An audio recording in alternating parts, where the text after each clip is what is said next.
बाहिरबाट आएको मान्छेले हस्तक्षेप गरेर कब्जा गरेर लिएको हो नि त। पृथ्वीनारायण शाहको पुर्खा त आफै उता मेवाडबाट आएको हो नि त, स्पष्ट छ। पृथ्वीनारायण शाहले नेपाल भन्ने राज्यलाई, त्यसो भए पृथ्वीनारायण शाह विदेशी हुन्?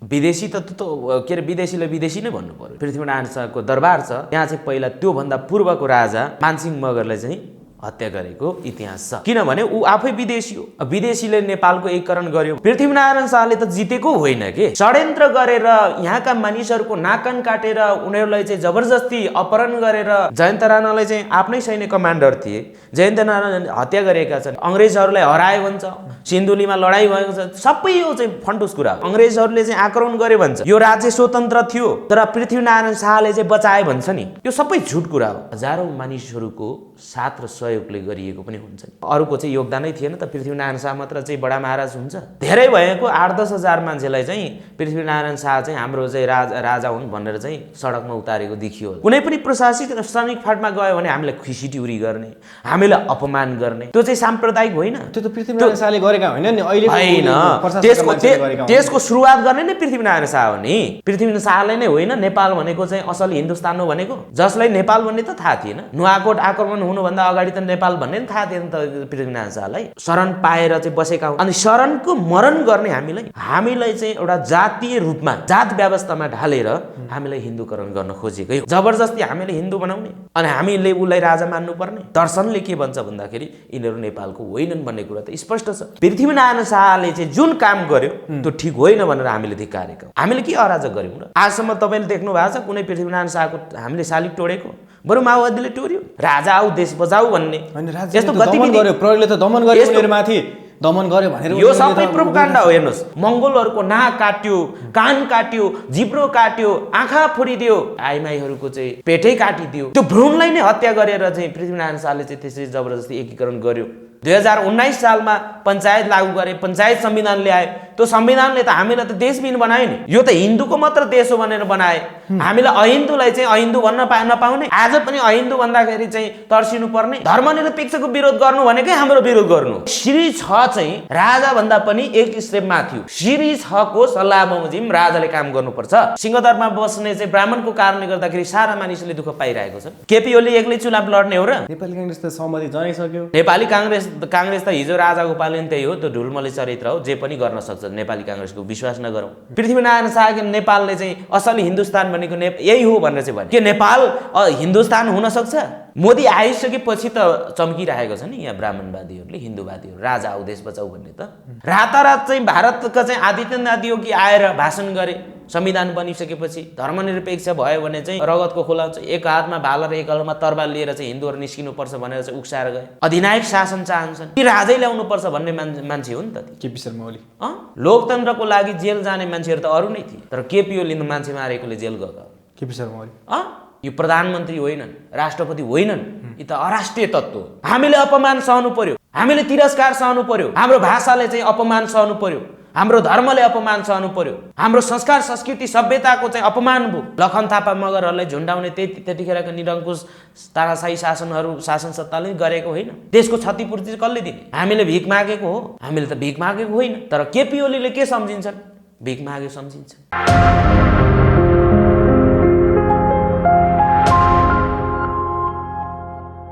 आदरणीय दर्शक महानुभाव नमस्कार, तपाईँ तिमीले हेर्दै हुनुहुन्छ pnpखबर.com र साथमा म रोशन घाटी उपस्थित भएको छु। आज हामीसँग कुराकानी गर्नको लागि डाक्टर गोपाल गुरुङ यामानोका केन्द्रीय सदस्य जीवन मङ्गोलजी हुनुहुन्छ। नमस्कार, स्वागत छ। धन्यवाद।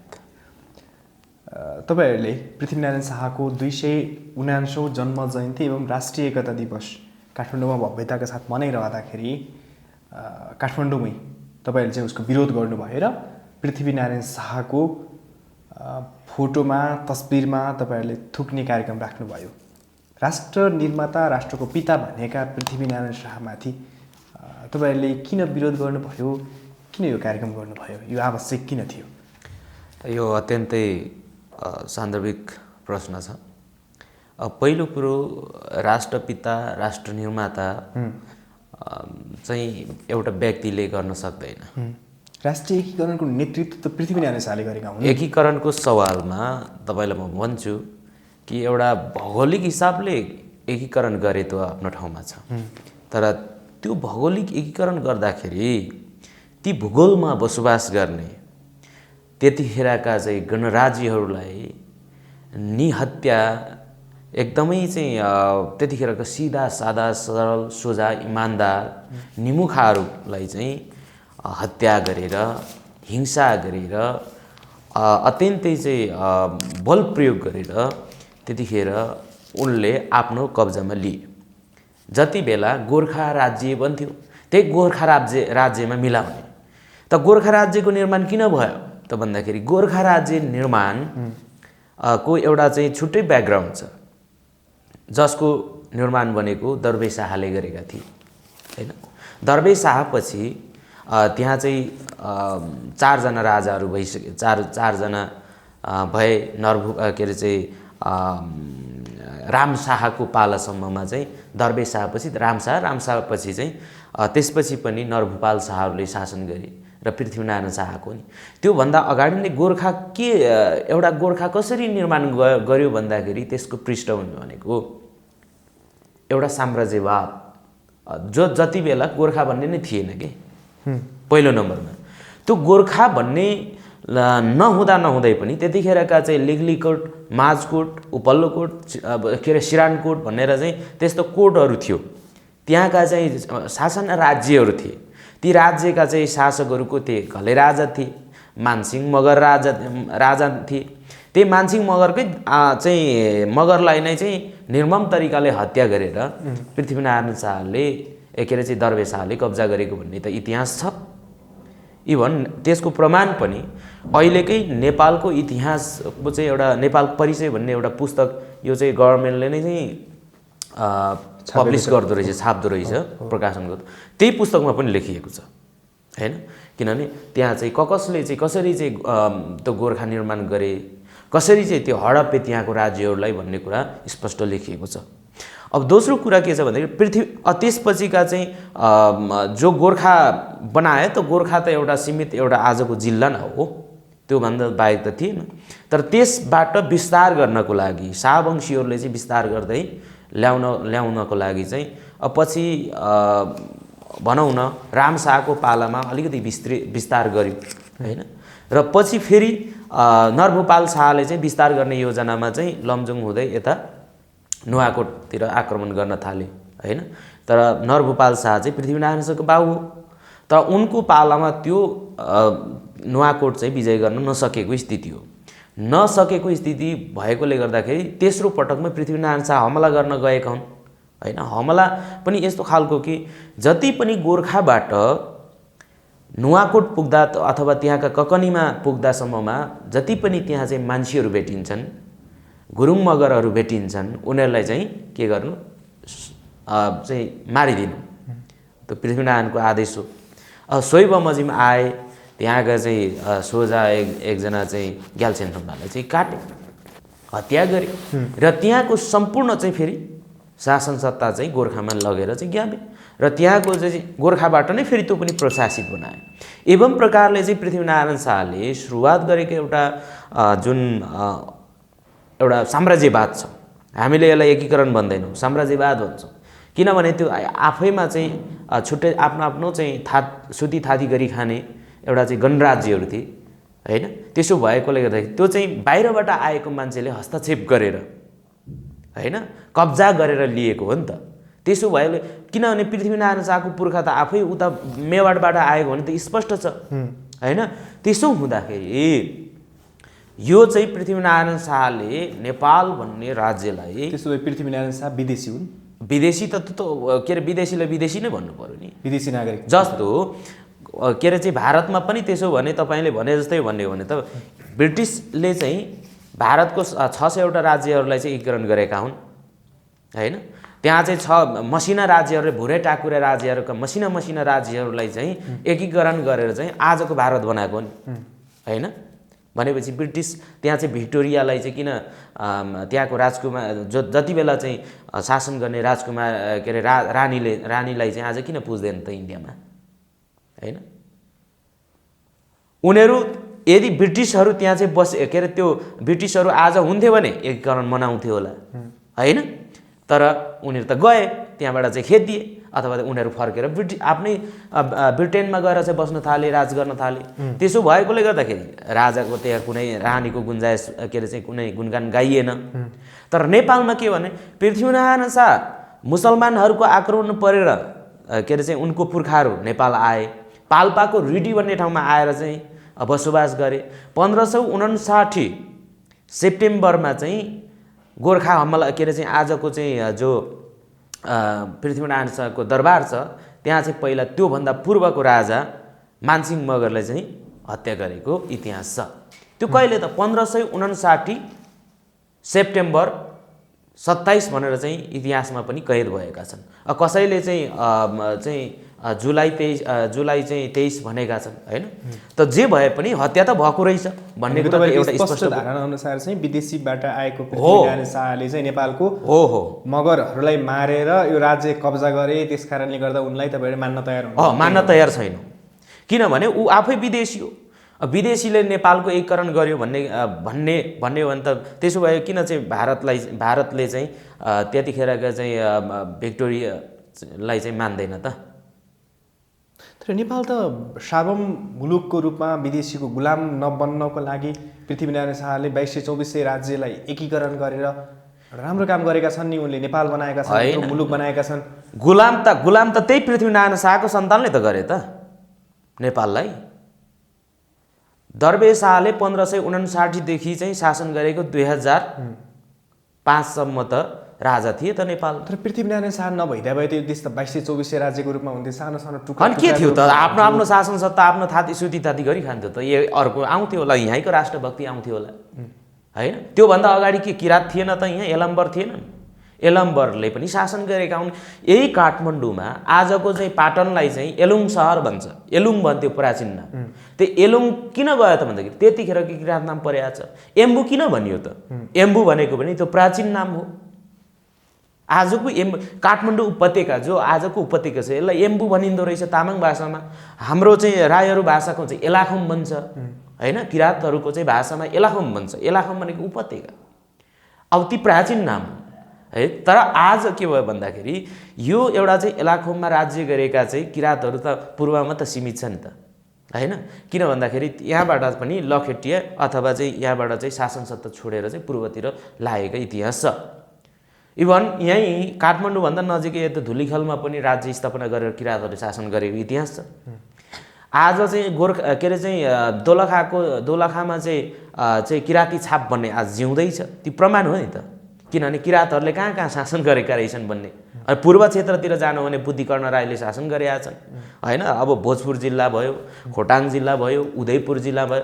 त्यो उदयपुर गढी आज पनि जीवित छ, भोजपुरमा चाहिँ हतुवा गढी आज पनि जीवित छ हैन, चर्चित, जहाँ चाहिँ सुनाहाङ राजाले चाहिँ शासन गरेको छ। पश्चिमतिर हेर्नु हो भने हैन पाल्पामा बल्डेङगढीमा चाहिँ राज्य गरेको इतिहास छ। अब विभिन्न छ नि हैन। ती राज्यहरू त कसको त? हाम्रै पुर्खाहरूको पूर्वजहरूको हो नि। तर उनीहरू कायर भयो नि, हारे नि त। पृथ्वीनारायण शाहले जिते, त्यसकारणले गर्दा उनी इतिहासमा लेखियो। पृथ्वीनारायण शाहले त जितेको होइन के, षड्यन्त्र गरेर यहाँका मानिसहरूको नाकन काटेर उनीहरूलाई चाहिँ जबरजस्ती अपहरण गरेर कतिलाई चाहिँ वध गरे नि, हत्या गरे नि। हत्या गरे चाहिँ जस्तो मकवानपुरको चाहिँ राजा के अरे त्यतिखेर दिग्बन्धन सेन भन्दा अगाडिको राजा के अरे दिग्बन्धन सेनको दाई समथिङ पर्नेले चाहिँ त्यहाँ चाहिँ जस्तो पृथ्वीनारायण शाहको ससुराली पनि हो, त्यसो भएले त्यहाँ गएका थिए। त्यतिखेर उनका सेनाले चाहिँ अब के अरे जुत्ता छालाको जुत्ता लगाएर चाहिँ ढोग्यो भनेर पृथ्वीनारायण शाहले निर्मम हत्या गरेका छन्। त्यो पनि इतिहास हो। जयन्त राणालाई चाहिँ आफ्नै सैन्य कमान्डर थिए, जयन्त राणाले हत्या गरेका छन्। यहाँका चाहिँ धुलीखेलका दुईटा राजालाई चाहिँ हत्या गरेका छन्। अनि त्यो हत्या होइन त? एकीकरण भने कसरी हुन्छ? जबरजस्ती हुन्छ? तपाईँ र मेरो एकता कसरी हुन्छ? मेलमिलापबाट हुन्छ नि, जबरजस्तीबाट त हुँदैन। मैले तपाईँलाई ढाँटेर, तपाईँलाई छलेर, तपाईँलाई चाहिँ जबरजस्ती अपहरण गरेर मेरो कुरा मान भनेर चाहिँ मान्ने कुरा आउँछ? आउँदैन नि। तपाईँ र मेरो एकता मेलमिलाप हुनको लागि, एकता हुनको लागि त पहिलो कुरा के हो? फ्रेम हुनु पर्यो, सद्भाव हुनु पर्यो। तपाईँले मेरो मन जित्नु पर्यो अथवा मैले तपाईँको मन जित्नु पर्यो, र पो एकता हुन्छ त। अनि एक हुन्छ के। तर यहाँ त किन जबरजस्ती माने मान नमाने मान।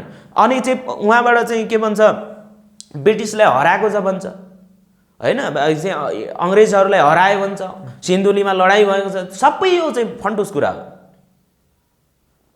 जितेर कतिजना चाहिँ त्यहाँ के अरे चाहिँ कर्णेलहरू मारिए, कतिजना चाहिँ त्यतिखेरको चाहिँ ब्रिटिसहरूलाई चाहिँ मारेर त, र हारेको चाहिँ कुरा यहाँ आयो, जबकि यो कुरा चाहिँ फेक हो। यो भनेको ब्रिटिस यहाँ अङ्ग्रेजहरूले हस्तक्षेप गर्यो, अङ्ग्रेजहरूले चाहिँ आक्रमण गर्यो भन्छ। यो राज्य स्वतन्त्र थियो तर पृथ्वीनारायण शाहले चाहिँ बचाए भन्छ नि, यो सबै झुट कुरा हो। किनभने यो देशमा राजाहरूले आफ्नो चाहिँ मनोमानी हिसाबले, राजा महाराजा र त्यसका आसेपासीहरूले झुटो इतिहास लेखे, झुटो इतिहास लेखेर झुटो शिक्षा लेखेर झुटो शिक्षा पढाए नि होइन। त्यसो भएकोले गर्दाखेरि यो जबरजस्ती एकता हुँदैन के, यो त जबरजस्ती उनीहरूले चाहिँ एकता गरेको चाहिँ बहाना बनाए। मैले योभन्दा अगाडिको रिदम अनलाइन टेलिभिजनमा पनि मैले अन्तर्वार्ता दिएँ, त्यहाँ मैले भनेको चाहिँ स्पष्ट, जस्तो कोलम्बसले चाहिँ अमेरिका पत्ता लगायो भनेर चाहिँ झुटो इतिहास त लेखाउन सफल भएका थिए नि त। तर त्यही कोलम्बस 500 वर्षपछि कोलम्बसको चाहिँ दिवसकै दिन रिगोबेर्टा मेन्चु, जसले चाहिँ नोबेल पिस प्राइज पाएका थिए 1992 मा, उनको विरुद्ध चाहिँ उनले चाहिँ रिगोबेर्टा मेन्चुले के भन्छ कोलम्बसको चाहिँ जन्म जयन्तीको विरोध गर्यो। आज त कोलम्बसको शालिगहरू चाहिँ उखेलेर चाहिँ सङ्ग्रहालयतिर राखिदियो नि, किन होला त भन्दाखेरि हिजो त्यही हो। जसरी पृथ्वीनारायण शाहले यहाँ चाहिँ झुटको पुलिन्दा अनि यहाँका चाहिँ मानिसहरूलाई सोझा सिधा मानिसहरूलाई चाहिँ अपहरण गरेर आफ्नो बसमा पारेर त्यसलाई चाहिँ ज्यादती गरेर होइन हतियार तेर्साएर उसको सेनाको चाहिँ दबावमा उसले चाहिँ के गरेका थिए, त्यो राज्यहरू कब्जा गरेका थिए। त्यसलाई कब्जा भनिन्छ कि सद्भावपूर्ण माया दयाले अथवा चाहिँ एउटा मेलमिलापको आधारमा त्यो राज्य उसले चाहिँ एकीकरण गरेको भए र यहाँका चाहिँ भाषाहरूलाई, जस्तो यहाँको भाषाहरू भए, अनिवार्य गोर्खा भाषालाई चाहिँ एउटा सम्पर्क भाषा बनाए नि त, स्थापित गरे नि होइन। किनभने त्यहाँ त थिए नि त विभिन्न भाषाहरू, तर किन उनले त जोडेन, उनले त खालि के मात्र जोडे त भन्दाखेरि भूमि, एउटा चाहिँ भूमि मात्र जोडे क्या। त्यसो भएकोले सम्पूर्ण नेपालीको एकीकरणकर्ता पृथ्वीनारायण शाह होइन, सबैको चाहिँ एउटा चाहिँ उनले चाहिँ यो नेपाललाई निर्माण गर्यो भने त झुट हो। किनभने यदि त्यसो मान्ने हो भने पृथ्वीनारायण शाहको चाहिँ सेनाहरू को थिए त, यहाँका मगर, यहाँका गुरुङ थिए होइन, थिए कि थिएन? यहाँका चाहिँ विशेनगर चाहिँ उनको सल्लाहकार थिए। विशेनगर चाहिँ को हो त? इतिहासमा त नेतृत्व गर्ने मान्छेको नाम लेखिन्छ होइन, के अरे चाहिँ त्यहाँ चाहिँ नेतृत्वकर्ताको कुरा मात्र आउँदैन, त्यहाँ चाहिँ हजारौँ मानिसहरूको साथ र सहयोगले गरिएको पनि हुन्छ नि होइन र। भनेपछि के हो, अरूको चाहिँ योगदानै थिएन त, पृथ्वीनारायण शाह मात्र चाहिँ बडा महाराज हुन्छ? तर पृथ्वीनारायण शाहको कारणले गर्दा यो मुलुक बनेको, उनलाई राष्ट्रको पिता भनेर अहिलेसम्म पनि पूजा गर्ने गरिन्छ, देशैभरि शालिगहरू बनाइएको छ उनको लागि। हिजो पनि काठमाडौँमा हजारौँ लाखौँ मान्छेहरूको भिड देखियो। लाखौँ हजारौँ लाखौँ चाहिँ मैले देखिया छैन होइन। हजारौँ लाखौँ भनेको कति जनसङ्ख्या हो तपाईँले आफैले चाहिँ त्यसको कल्पना गर्नुहोस् होइन। धेरै भएको 8-10 हजार मान्छेलाई चाहिँ पृथ्वीनारायण शाह चाहिँ हाम्रो चाहिँ राजा हुन् भनेर चाहिँ सडकमा उतारेको देखियो होला होइन। 5,000 मान्छे उतार्यो भने ठुलो हो त्यो भिड होइन, ठुलो देखिन्छ। तपाईँले त्यसलाई नै चाहिँ लाखौँ लाख भन्नुहुन्छ भने त गलत होइन। यहाँ मान्छेलाई लाखौँ लाख चाहिँ मानिसहरूलाई राजा चाहिएको होइन। यो त के भने आज पृथ्वीनारायण शाहलाई कसैले चाहिँ राष्ट्रपिता मान्ने उसको अधिकार हो, हामीले नमान त भन्दैन। तर तपाईँले त अराजक काम गर्नुभयो नि पृथ्वीनारायण शाहको के भयो? यहाँ चाहिँ दिउँसै हाम्रा भाषाहरू डकैत गर्ने, दिउँसै हाम्रो भाषाहरू चाहिँ बोल्न दिइँदैन, कुनै पनि प्रशासित श्रमिक फाँटमा गयो भने हामीलाई खिसिटिउरी गर्ने, हामीलाई अपमान गर्ने, त्यो चाहिँ साम्प्रदायिक होइन। त्यो त पृथ्वीनारायण शाहले गरेका होइन नि, अहिले होइन। त्यसको सुरुवात गर्ने नै पृथ्वीनारायण शाह हो नि। त्यतिखेर आफ्नो चाहिँ भाषा प्रयोग गरेर आफ्नो राज्य चलाउनेहरूलाई चाहिँ के अरे चाहिँ जबरजस्ती चाहिँ क्याप्चर बनाएर गोर्खे भाषा मात्र लागू गरेको होइन पृथ्वीनारायण शाह। पृथ्वीनारायण शाहले नै होइन नेपाल भनेको चाहिँ असल हिन्दुस्तान हो भनेको, जसलाई नेपाल भन्ने त थाहा थिएन। नुवाकोट आक्रमण हुनुभन्दा अगाडि त नेपाल भन्ने पनि थाहा थिएन त पृथ्वीनारायण शाहलाई। तर नेपाल भनेको त एलम्बर किराँतकालीन समयमै थियो भन्ने कुरा त विभिन्न चाहिँ ल अहिलेको चाहिँ हिन्दू धर्मशास्त्रहरूमा पनि उल्लेख छ हैन। त्यतिखेरको धर्मशास्त्रले के भनेको छ, जस्तो नेपालको महाचिनदेखि लिएर हैन दक्षिणमा चाहिँ कहाँसम्म के अरे चाहिँ उहाँ चाहिँ भारतको चाहिँ उता के जाति भन्ने ठाउँ चाहिँ सिक्किम होइन त, त्यो सिक्किम त यहाँ नजिक भयो नि हैन। सिङ्गो भारत नै भारत समेत र काश्मीरदेखि महाचिन र त्यसपछि उता चाहिँ कामरूप भनेर चाहिँ भनेको छ नि। अब यो त यत्रो सिङ्गो राज्य बृहत राज्य थियो भनेर त भनिएको छ। तर त्यो राज्य कसरी ध्वस्त भयो त भन्दाखेरि जब ककेसियसबाट बाटो लागेका आर्यहरू हैन इरान आए, इरान आर्य हैन अरब भन्ने त छ नि आज पनि हैन। त्यहीबाट यिनीहरू चाहिँ पाकिस्तानको सिन्धु घाटी हुँदै भारतको चाहिँ पन्जाब भन्ने ठाउँमा आए भने त डिस्कभरी अफ इन्डिया भनेर चाहिँ जो जवाहरलाल नेहरूले चाहिँ लेखेका छन् त्यही कुरामा पनि लेखेका छन्। त्यसमा पनि उनकै छोरीसँगको एउटा संवादमा हैन एउटा चाहिँ सानो एउटा लेटर छ हैन। आफ्नो छोरीसँग चाहिँ पत्राचार हुँदाखेरि इन्दिरा गान्धी समथिङ हैन उनीसँगको संवादमा आर्यहरू चाहिँ कहाँबाट आए त भन्दाखेरि आर्यहरू चाहिँ युरोपबाट आए भने त प्रष्टै त्यसमै लेखिएको छ। अर्को चाहिँ बालगङ्गाधर तिलकले के भनेका छन् भने चाहिँ होम आर्कटिक इन वेदास भन्ने एउटा पुस्तक लेखेका छन् हैन, जसमा होम आर्कटिक भनेको कहाँ पर्छ त, नेपाल के अरे इन्डिया त पर्दैन, नेपाल पनि पर्दैन। जसको चाहिँ आर्यहरूको पुर्खाहरू चाहिँ आर्कटिकबाट आएका हुन् भन्ने त स्पष्ट बालगङ्गाधर तिलकले लेखे, जो कि कट्टर ब्राह्मण थिए। जवाहरलाल नेहरू कट्टर ब्राह्मण थिए, त्यो हामीले भनेको हो त, हामीले भनेको होइन। जस्तो गङ्गा टु बोल्गा भन्ने एउटा पुस्तक लेखिएको छ, जसको लेखक केदारनाथ पाण्डे अर्थात् राहुल साङ्कीर्त्यनले प्रख्यात विद्वान हुनुहुन्थ्यो, उहाँले लेखेको पुस्तकमा छ हैन।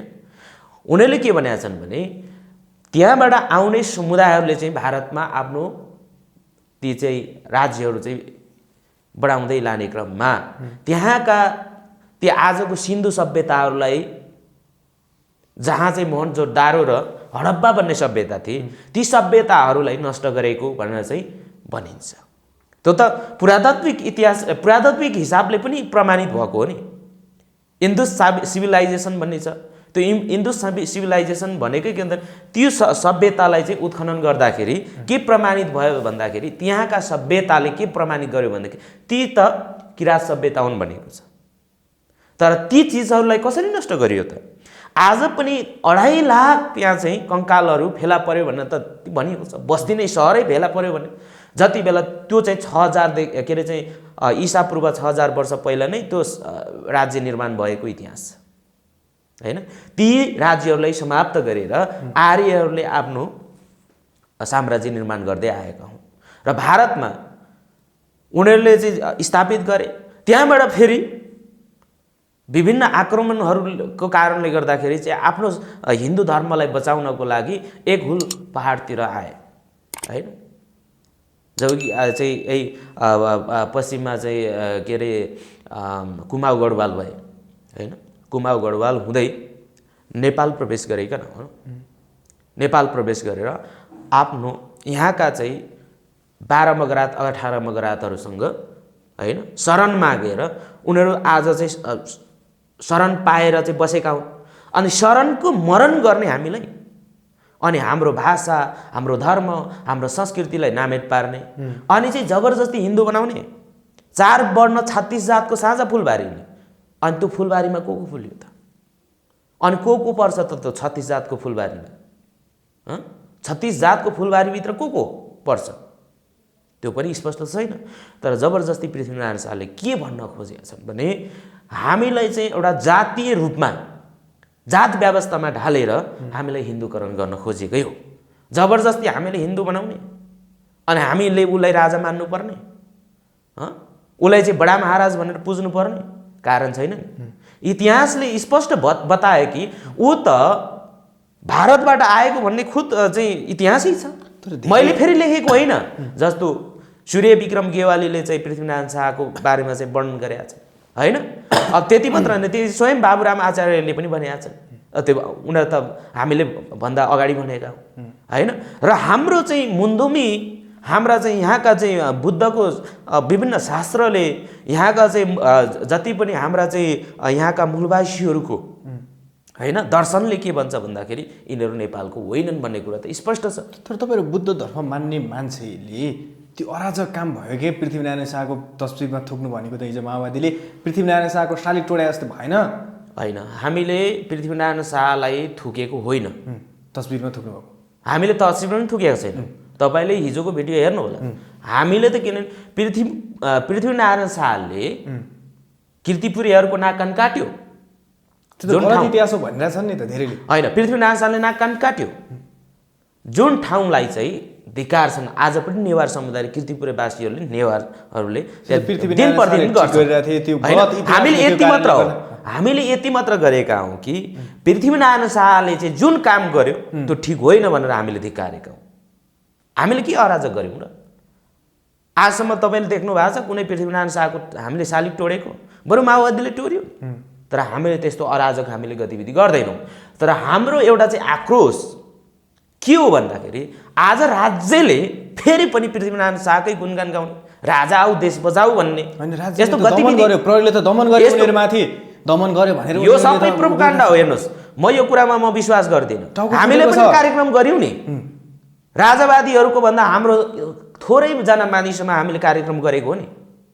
त्यस्तै दमन गर्ने हो भने त किन हामीले दमन गरेन त? दमन यस कारणले गर्यो, त्यहाँ चाहिँ त्यो प्रोग्रामलाई अथवा राजावादीहरूलाई हाइलाइटेड गर्नको लागि यो सबै प्रोपगेन्डा रचना गरिएको। कसको राज्यसँग पनि किन? त्यो त मिडियाले चाहिँ खिचोस्, हाम्रो चाहिँ समाचार चाहिँ सम्प्रेषण होस्, हाम्रो यस्तो भयो भन्नको लागि यो सबै यो यस्ता खालको हामी बुझ्दैन र? यो त किनभने एउटा त्यस्तो खालको एउटा मनोविज्ञान पैदा गरेका हुन् जसले चाहिँ हाम्रो मानिसहरूबाट चाहिँ शुभेच्छा मिलोस्, त्यो त गरेका हो नि। हामीले पृथ्वीनारायण शाहको शालिग टोडेको हो र? हामीले पृथ्वीनारायण शाहको शालिग टोडेका छौँ? छैनौँ नि।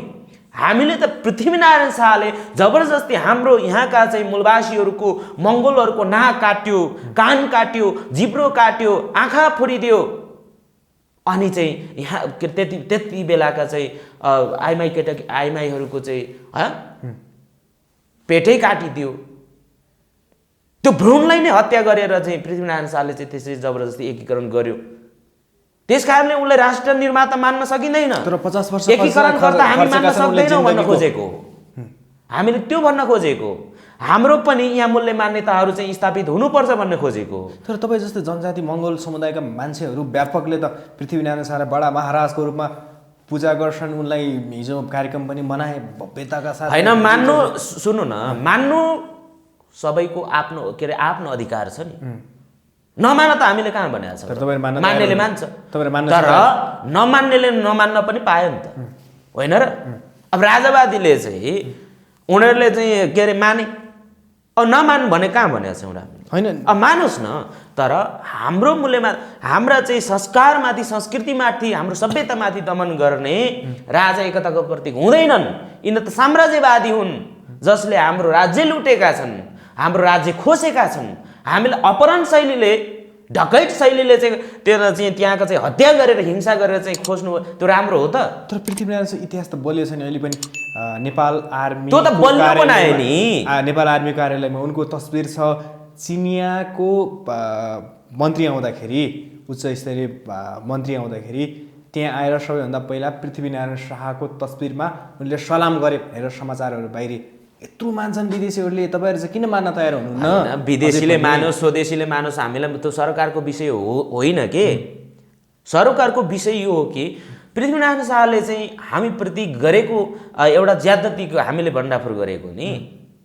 अब विदेशीले त मान्छन् त, बिचरा उसलाई के थाहा छ त? पृथ्वीनारायण शाहको बारेमा उसलाई थाहा छ विदेशीलाई?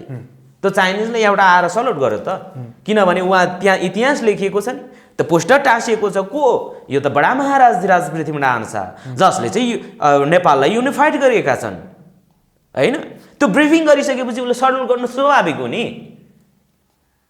तर त्यो चाहिँ शासकहरूले जे गाइडेन्स गर्यो जस्तो प्रकारको ब्रिफ गर्यो उसले त त्यो गर्यो। तर राजा आउने त पक्का भयो नि, त्यत्रो मान्छेहरू सडकमा छन् अहिले, मान्छेहरू त्यत्रो विरोध गरेर 2-4 हजार मान्छे सडकमा उतार्दैमा कसो देशभरि मान्छे त्यत्र अब सडकमा आइरहेछन्। छोडिदिनुहोस् न, आओस् नआओस् हामीलाई मतलब सरकारको विषय होइन, आउने आउँछन्। उनीहरू चाहिँ के अरे चाहिँ फुर्सदका चाहिँ भाडाका सिपाही बनाएर चाहिँ ल्याउँछन्। त्यहाँ आउने मानिसहरू सबै चाहिँ पेट्रोल भरेर, मैले त योभन्दा अगाडि पनि भने राजावादीहरूको आन्दोलनमा चाहिँ वेस्ट बङ्गालको चाहिँ नेम प्लेट भएका चाहिँ गाडीहरू मोटरबाइकहरू प्रयोग नभएको हो र। काठमाडौँमा पनि हिजो देखियो नि, गोली खान तयार छौँ भन्दै गोली आए सडकमा। गोली खान त्यो एउटा राजाको लागि गोली खाए पनि त्यो कुनै मतलब हुँदैन क्या। नेपाल उसको सम्पत्ति हो र, राजाको सम्पत्ति हो र। राजाले यो नेपाल युनिफाइड गर्यो भन्दैमा अथवा चाहिँ यो भूगोललाई मिलायो भन्दैमा अनि हाम्रो अस्तित्वलाई स्वीकार नगर्ने, हाम्रो सभ्यतालाई स्वीकार नगर्ने, हाम्रो कल्चरहरूलाई स्वीकार नगर्ने, गर्नु पर्यो कि परेन? पर्छ नि। तर आज जबरजस्ती हाम्रो सभ्यताहरूलाई चाहिँ दमन गर्ने, हामीलाई चाहिँ अझ हाम्रो भाषा के अरे चाहिँ बहुभाषिक देशलाई स्वीकार गर्न नसक्ने, अनि हामीले चाहिँ आवाज उठायो भनेर हामीले चाहिँ साम्प्रदायिकता चाहिँ के अरे चाहिँ थोपर्ने, यस्तो खालको एउटा असहिष्णुता कदमकै कारणले हामीले विरोध गरे हो नि। कम्तीमा हाम्रा पनि चाहिँ केही कुराहरूलाई चाहिँ स्वीकारेको हो भने पृथ्वीनारायण शाहले स्वीकार्थ्यो भने, यी राजावादीहरूले स्वीकार्थ्यो भने हामीले पनि मान्थ्यौँ नि। हाम्रो जस्तो कि राजा महेन्द्रले 2019 सालमा पञ्चायत लागू गरे, पञ्चायत संविधान ल्याए। त्यो संविधानले त हामीलाई त देशविहीन बनायो नि। यो त हिन्दूको मात्र देश हो भनेर बनाए। हामीलाई अहिन्दूलाई चाहिँ अहिन्दू भन्न नपाउने, आज पनि अहिन्दू भन्दाखेरि चाहिँ तर्सिनु पर्ने। के यहाँ बुद्धिस्ट बस्दैनन्, के मुस्लिम बस्दैनन्, क्रिस्चियन बस्दैनन्, के जैन बस्दैन, सिख बस्दैन, बोन मान्ने बस्दैनन्, प्रकृति मान्ने बस्दैनन्, किरात मुन्धुम मान्ने बस्दैनन्। तर 90% त हिन्दू धर्म मान्ने व्यक्तिहरू बस्छ नि त नेपालमा। कसरी? डेटा देखाइदिनुहोस्। त्यो त प्रमाणित भएको कुरा होइन र। कसले प्रमाणित गरेको बताइदिनुहोस् न। कसले प्रमाणित? जनगणनामा त त्यही देखिन्छ। जनगणनाको कुरा छोडिदिनुहोस्। जनगणनामा त यिनीहरूले यस्तोसम्मको दुष्टै काम म तपाईँलाई बताइदिन्छु। पञ्चायत कालमा यहाँका राजाहरूले, यहाँका ब्राह्मणहरूले इन्डियाबाट आउनेलाई चाहिँ 4 लाख नागरिकता वितरण गर्यो भने त नयाँ पत्रिकामा आएको थियो। त्यो त प्रुफ हो। भुटानबाट चाहिँ खेदिएर आउने ब्राह्मण जातिलाई नागरिकता दिने, हिन्दू जातिलाई चाहिँ नागरिकता दिने, अहिन्दू जातिलाई चाहिँ सबै अमेरिका पठाइदिने। आज अमेरिकामा चाहिँ के अरे चाहिँ शरणार्थी जीवन बिताइरहेका छन्। टेकनाथ रिजाल नाथोले, एउटा ब्राह्मणले नेपालको पनि नागरिकता लिने, अमेरिकाको पनि नागरिकता लिने। उसले चाहिँ दोहोरो चरित्र के अरे दोहोरो नागरिकता पाउने, अरू मानिसहरूले चाहिँ दोहोरो नागरिकता नपाउने। आफ्नो नेपाल भूमिमा म फर्केर आउँछु भन्दाखेरि पनि उसलाई चाहिँ विदेशी भन्ने, दुत्कार्ने, उसलाई हिया हुने। अनि आफ्नै पितृभूमिमा आज म मेरो देश भन्न नपाउने आज स्थिति आयो नि त। हिजो राम शाहले चाहिँ के अरे चाहिँ 44 घर नेपालीहरूले चाहिँ बेचेको सिक्किम के अरे चाहिँ भुटानमा, त्यही भुटानिजहरू आज बढेर चाहिँ त्यो भुटानमा त्यत्रो भयो। आज त्यहाँबाट चाहिँ बाहुनकै कारण लखेटिनु पर्यो, लखेटेर यहाँ आए। यहाँ चाहिँ शरण दिए के अरे चाहिँ यहाँ इन्डियाले ल्याएर थुपारिदियो। किन थुपार्यो? त्यसका कारण छन्। सिक्किम के अरे चाहिँ उता चाहिँ मेघालयबाट आसामबाट जति पनि ब्राह्मणहरू चाहिँ के अरे त्यहाँ लखेटिएका ब्राह्मणहरू झापामा आएर बसोबास गरे। उनीहरूलाई त नागरिकता दिएको छ, नेपालको नागरिकता पनि लिएको छन्, इन्डियाको उनीहरूको रासन कार्ड पनि छ, उनीहरू इन्डियाको नागरिकता पनि छ। अनि 2टा नागरिकता उनीहरूले प्रयोग गरिरहेको छ। अहिले इभन झापातिरै छन् ब्राह्मणहरू, बक्रेलती। अनि अहिले पश्चिमतिर गयो भने त्यही गरिरहेछ होइन।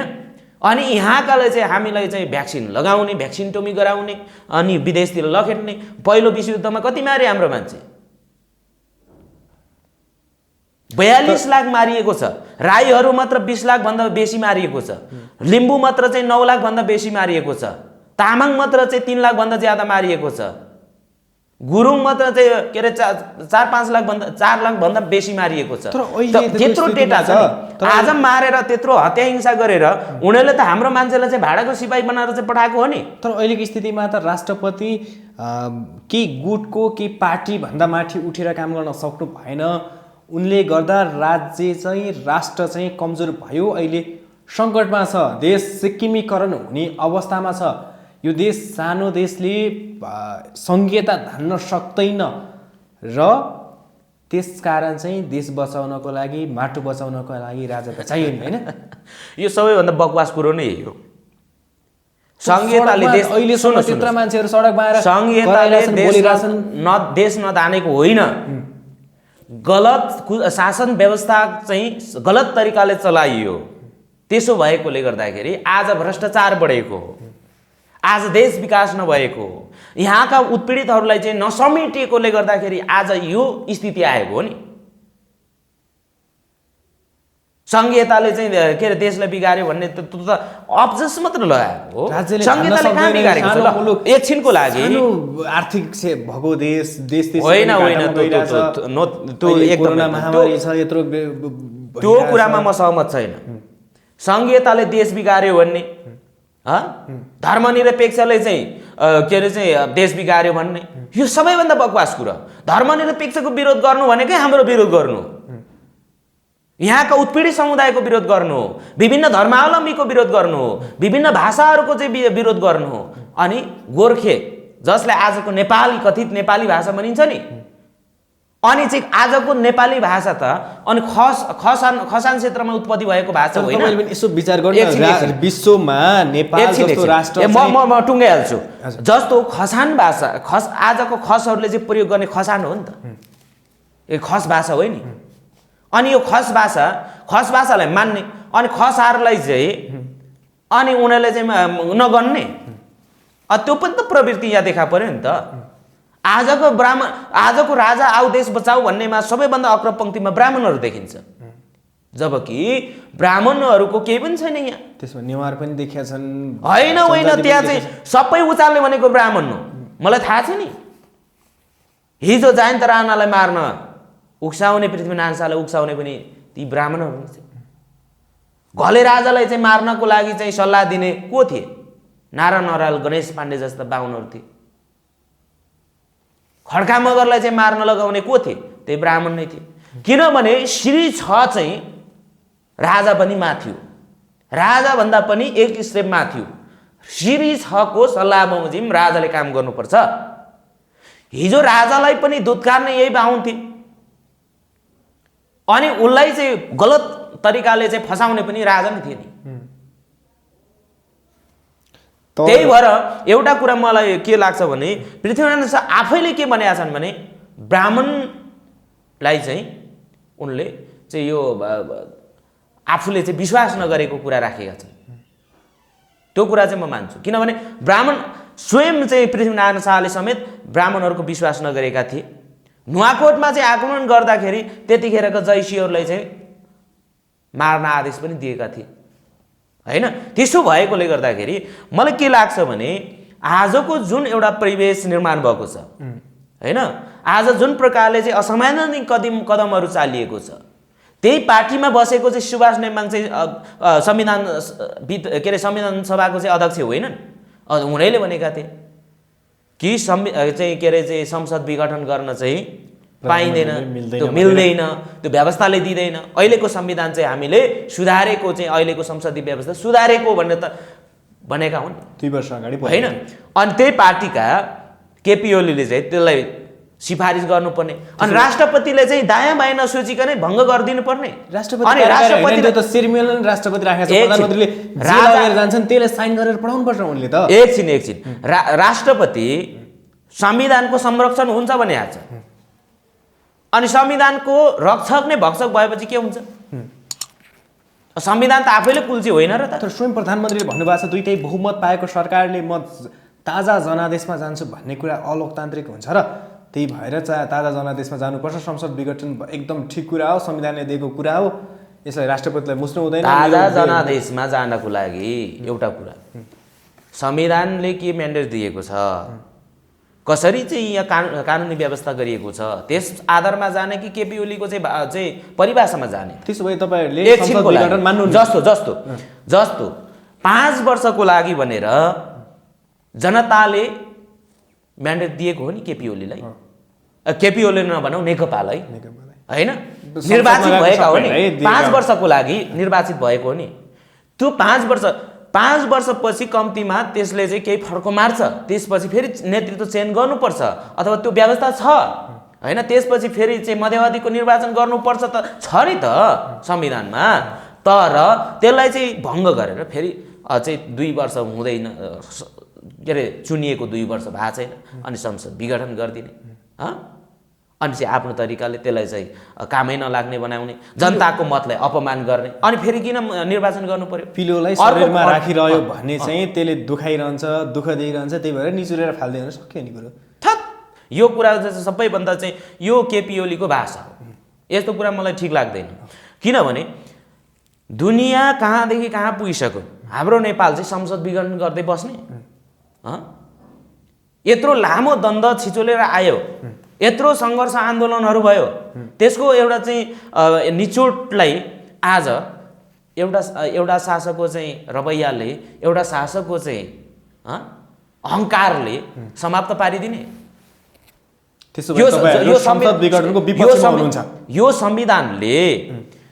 यो संविधान अथवा 2074 भएको निर्वाचनले त 5 वर्षको लागि दिएको होइन।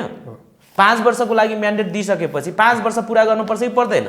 तर 5 वर्ष नहुँदै होइन, 2 वर्ष नै नपुग्दै अनि यसरी चाहिँ विघटन गरिदिने, अनि फेरि निर्वाचन गर्ने। निर्वाचन गर्नको लागि 20 अर्ब चाहिँ बजेट छुट्दैछ भन्ने सुन्दैछु। त्योभन्दा अगाडि चाहिँ 55 अर्ब चाहिँ के अरे झम पारेको होइन, 55 अरबको चाहिँ चुनाव, त्योभन्दा अगाडिको 2064 को चुनावमा कति खर्च भयो? अनि जहिले चुनाव मात्र गरिराख्ने, परिणाम चाहिँ 0 निकाल्ने, त्यस्तो पनि हुन्छ। अनि अब त्यो 20 अर्ब कसको पैसा हो? त्यो केपी ओलीले चाहिँ ल्याउने हो त्यो पैसा? त्यो त हाम्रो पैसा होइन र। हामीले किनमेल गरेको 20 रुपियाँमा चाहिँ नुन किन्छौँ होइन, हामीले चाहिँ सुन किन्छौँ, नुन किन्छौँ, तेल किन्छौँ, हामीले चाहिँ दैनिक उपभोग्य सामान किन्छौँ नि, हो त्यहाँबाट गएको पैसा होइन त्यो। त्यो पैसा एउटा शासकको रवैयाले त्यसलाई खर्च गर्ने यहाँ, अनि कसरी देश विकास हुन्छ? निर्वाचन मात्र गरिरहने, देशलाई चाहिँ अगाडि नबढाउने, यस्तो पनि हुन्छ। त्यस कारणले गर्दाखेरि यो आफैमा चाहिँ असंवैधानिक कदम हो। र जुन उनीहरूले आफैले बनाएको संविधान, हाम्रो त त्यसमा मान्यता छैन, संविधान अपुरो छ भनेर हामीले भनिरहेको छौँ, तर आफैले चाहिँ यो पुरो हो, यो त चाहिँ उत्कृष्ट संविधान हो भन्ने, अनि त्यही संविधानले कुल्चिन् त उनीहरू के रहेछन् त? यस्तो भ्रम, यस्ता खालका चाहिँ के अरे चाहिँ जनमानसमा भ्रम सिर्जना गरेर आफ्नो राजनीतिक गोटी सिकाउने, अनि देशलाई जहिले बन्धक बनाउने, देशलाई जहिले अन्धकारमा राख्ने। हिजो राजाहरूले पनि त्यही गरे, आफ्नो मनै खुसी गरे। आज ब्राह्मणहरूले सत्ता चलाउँदाखेरि पनि आफ्नो मनै खुसी गरिरहेको छन्। एउटा चाहिँ के अरे चाहिँ सिंहदरमा बस्ने चाहिँ ब्राह्मणको कारणले गर्दाखेरि सारा मानिसले दुःख पाइरहेको छन्। त्यसो ओलीको यो कदमले चाहिँ के सङ्केत गर्छ त? मैले बुझिनँ। ओलीको यो कदम जुन संसद विघटन गरे, यसले चाहिँ के देखाउँछ, के सङ्केत अब चाहिँ कसरी? होइन, उनले त त्यो अब चाहिँ अरूको कुरा नसुन्ने, आफ्नो कुरा मात्र लात्ने अधिनायकवादी सोच चिन्तनबाट ग्रसित छन्, अहमताले भरिएको छन्, घमण्डले फुलिएका छन्, जसको कारण यो गरेका हुन्। उनको सोच के हो त भन्दाखेरि भोलि अब चाहिँ चुनाव नै हुँदैन वास्तवमा भन्ने हो। केपी ओली एक्लै चुनाव लड्ने हो र? नेपाली काङ्ग्रेस त सहमति जनाइसक्यो होइन। नेपाली काङ्ग्रेस त हिजो राजा गोपाल त्यही हो, त्यो ढुलमले चरित्र हो, जे पनि गर्न सक्छ नेपाली काङ्ग्रेसको, विश्वास नगरौँ होइन। त्यहीँको चाहिँ एउटा खेमा छ होइन, र अरू पनि छन् त, अरू पार्टीहरू, अरू दल पनि छन्, समाजवादी पार्टीहरू छन्। त्यहीबाट केपी ओलीलाई चाहिँ कारबाही गरेको भनेर प्रचण्ड, माधव नेपाल छन्, अनि उनीहरूको एउटा खेमा छ। उनीहरू आफैले पनि भनिरहेछ नि संसद पूर्ण स्थापना हुनुपर्छ भनेर उनीहरू आन्दोलन गरिरहेछन्, सडकमा सङ्घर्ष गरिरहेछन्। अनि भनेपछि केपी ओलीले एक्लै चुनाव त लड्दैन होला। हामी पनि यो कुरामा सहमत छैनौँ। तपाईँहरू पनि चुनाव भयो भने चुनाव लड्न तयार भएर बस्नु भएको छ होइन? हामी त के भन्छौँ भने पहिलो कुरा हाम्रो शर्त छ, हाम्रो मान्यता छ, यो चुनाव गर्नु आफैमा चाहिँ के हो भन्दाखेरि देशलाई चाहिँ खोक्रो बनाउनु हो। चुनाव गरेर मात्र हुने होइन, देश समृद्धि हुने होइन। तर चुनाव गरिसकेपछि एउटा जुन म्यान्डेट दिएको जनताले हुन्छ त्यो म्यान्डेटलाई चाहिँ पुरा नगरिसकेपछि चुनावको आवश्यकता छैन के। यो त के हो त भन्दाखेरि यहाँका उत्पीडितहरूलाई झन् उत्पीडनमा पार्ने एउटा त नियत हो। यो नियत जहिले पनि रहिरह्यो भने अब यस्तै प्रकारले विस्फोट हुन्छ होइन? त्यसो भएकोले हाम्रो मूल्य मान्यता किन आज चुनाव गर्छ भने ल केपी ओलीले चुनाव गर्छ भने अब पहिलाको जस्तो चुनाव हुनु हुँदैन। अबको चुनावी व्यवस्था परिवर्तन हुनुपर्छ। चुनाव जुन प्रकारले हिजो चुनाव हुन्थ्यो होइन, धाँधली रहित एउटा चाहिँ एकदमै पारदर्शी स्वच्छ तरिकाले प्रतिस्पर्धात्मक तरिकाले हुनु पर्यो नि। जोसँग पैसा हुन्छ, जोसँग चाहिँ के अरे जोसँग गुन्डा हुन्छ त्यसले चुनाव जित्ने व्यवस्था नै यो गलत छ, यो परिपाटी नै गलत छ। अब यो परिवर्तन गर्नु पर्यो। र मैले योभन्दा अगाडि पनि भनिआएको छु, जस्तो कि अब चुनाव हामीले चाहिँ भोट दिन्छौँ, त्यो भोट भनेको जुन ठाउँमा हामीले चाहिँ भोट दिन्छौँ त्यो ठाउँमा काउन्ट हुनु पर्यो। त्यहाँबाट चाहिँ गाउँ दूरदराजबाट चाहिँ हामीले भोट दिन्छौँ, त्यो सही तरिकाले सदुपयोग नभएको हुनसक्छ, नभएको पनि हो। ढ्वाङ साट्ने, हामीले दिएका भोटहरू चाहिँ बदर गरिदिने, हामीले दिएको भोटहरू चाहिँ डढाइदिने र त्यहाँ चाहिँ फर्जी भोटहरू चाहिँ गरेर अनि चाहिँ गलत मान्छेलाई चाहिँ जिताउने परिपाटी छ। पैसाले चाहिँ भोट किनेर चाहिँ जिताउने परिपाटी छ। यस्ता खालको परिपाटीहरू चाहिँ हट्नुपर्छ, त्यसपछि हामीले मान्नेवाला छौँ। त्यही त जनताको आवाज चाहिँ राज्यले, प्रधानमन्त्रीले, राष्ट्रपतिले सुन्न सकेनन्। राजा चाहिँ चाहिन्छ है भनेर आवाज उठेको ठिकै जस्तो लाग्यो होइन अहिले। त्यो एउटा चाहिँ के भने उनीहरूको कमजोरीले गर्दाखेरि राजा आऊ भन्नु चाहिँ गलत हो। किन गलत? राजाले कति वर्ष चलाए, शासन गरे? 240 वर्ष चलायो। त्यो त रेकर्ड मात्र। सन् 1495 देखि यता चाहिँ हिसाब गर्नुहोस् न कति वर्ष शासन गरेछ। राणाले 104 वर्ष र 104 वर्ष राणाले चलाए बाहेक अरू त सबै बाहुनहरूले के अरे चाहिँ शाहवंशीहरूले नि चलाएको नि होइन र? 250 वर्ष मात्र भनिदिने त यहाँ। यो 250 वर्ष भनेको त त्यो गलत कुरा हो कि। पृथ्वीनारायण शाहदेखि यता मात्र काउन्ट हुँदैछ।